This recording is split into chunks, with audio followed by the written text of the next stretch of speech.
Hello everyone and welcome to my little video about my trip to Gen Con. As you can see on your right, there's a ginormous transformer there. Well, I think it's a transformer. So yeah, this is like the, concourse or pathway up to the convention centre. So lots of posters everywhere, which is lovely. There's actually quite a lot of building work going on here at the minute. So a lot of traffic is redirecting, so it can be quite tricky to get to if you're taking a car or a bus. But yeah, as we go through the convention centre, you see where that carpet is under those three screens. That is what we call card halla. So there's a massive card tower built. And as we walk into the convention centre, so further in, you've got Final Girl on your right. And as we go up to some escalators, I'm going to get in prime position so that we can see the crowds move into the hall as the door opens. As this is like my favourite thing to watch, as there are so many people wanting to get into the convention centre as soon as it opens, because it means all the stalls have full stock and you don't miss out on anything. So yeah, here's a speedrun version of that. And yeah, I always find these so fascinating. So yeah, it's just quite cool to capture, and in a way it's quite satisfying just to see like the carpet come back where like the people have all filtered into the convention centre. But yeah, it took me a good, I think, 7 minutes to film this, but obviously speeded up is about 1 or 2.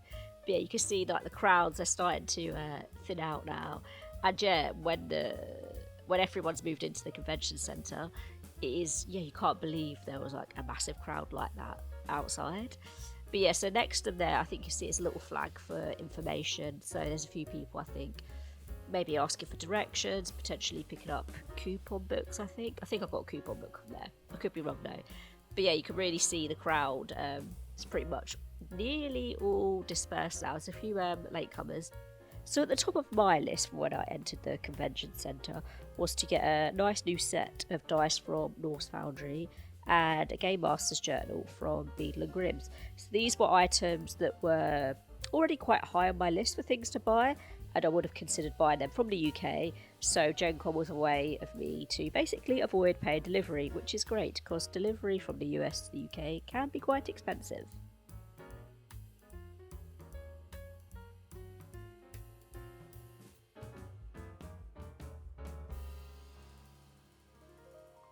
Hello everyone, so now we are entering the exhibition hall. So if I turn you around, you can get a nice little POV shot as we walk through.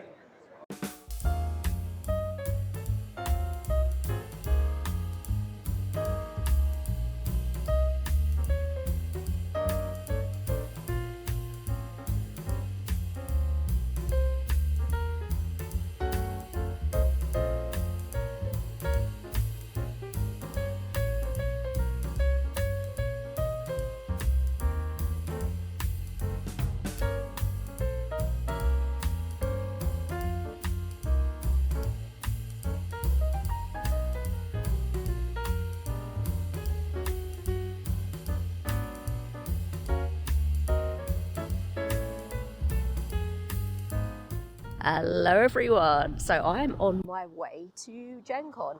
It is day 4. Oh, not sure if the mic's picking up, big SUV truck just drove past. So yeah, I haven't been recording much on the earlier days because it's been very busy and there's going to be a lot of faces to blur out.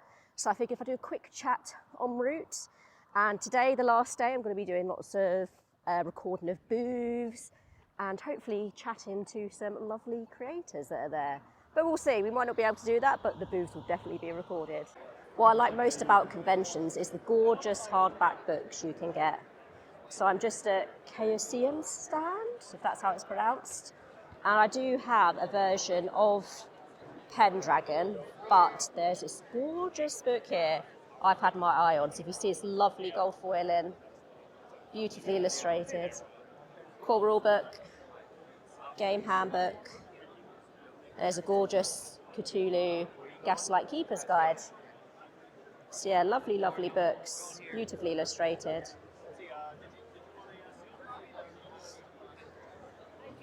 So this is Arkham Horror, another game I'm interested in. I haven't had a chance to play test it.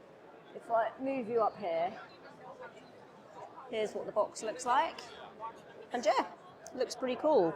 So yeah, it's on my list, potentially.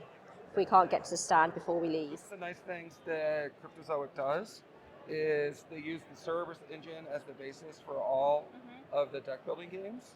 So if you learn one, you know the base mechanic, and then you just learn what's special about the game that you're playing. So what's special about this game is it has a release mechanic. In a deck builder game, normally what happens is you either discard or destroy. This adds the release option. With release, the card goes back to whichever deck it came from originally. So this is the indie authors novel writing section. There's also prints at the back. This is actually one of my favourite parts of the con.